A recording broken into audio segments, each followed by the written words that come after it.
And with a disaster in Washington state right now, Phoenix firefighters are there helping to search for the 30 people missing tonight from a deadly mudslide. It's a grim task. They're using heavy equipment, dogs, and their bare hands to dig through the mud and debris, looking for anything to provide answers for family and friends.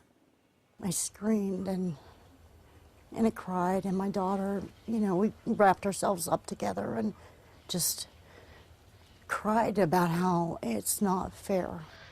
The massive mudslide struck a small community near Seattle 1 week ago today, killing 18 people. This morning, all work halted for a moment of silence to honor those lost. ABC 15's Lauren Vargas joining us now. And Lauren, you just spoke with the Phoenix fire chief. It's got to be taking an emotional toll on him and his team. Yeah, Allison, Chief Pat Carlisle is one of 3 members of Arizona Task Force 1 sent to help. He's responded to tragedies like this his entire career, but says this is one of the biggest challenges he's ever faced.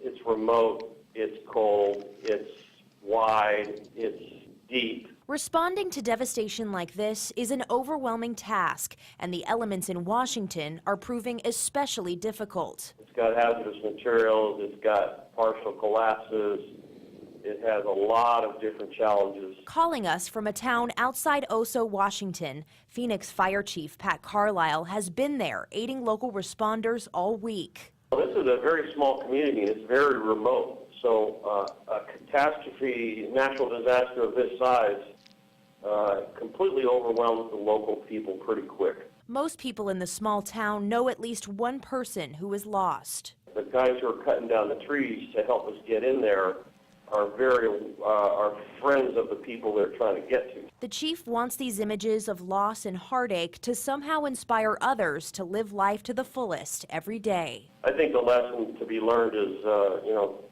hug your kids, kiss your spouse, take every day and enjoy it, and say hi to your neighbors.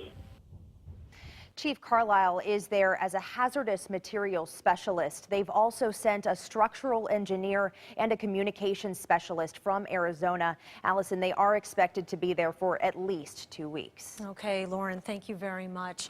Well, all new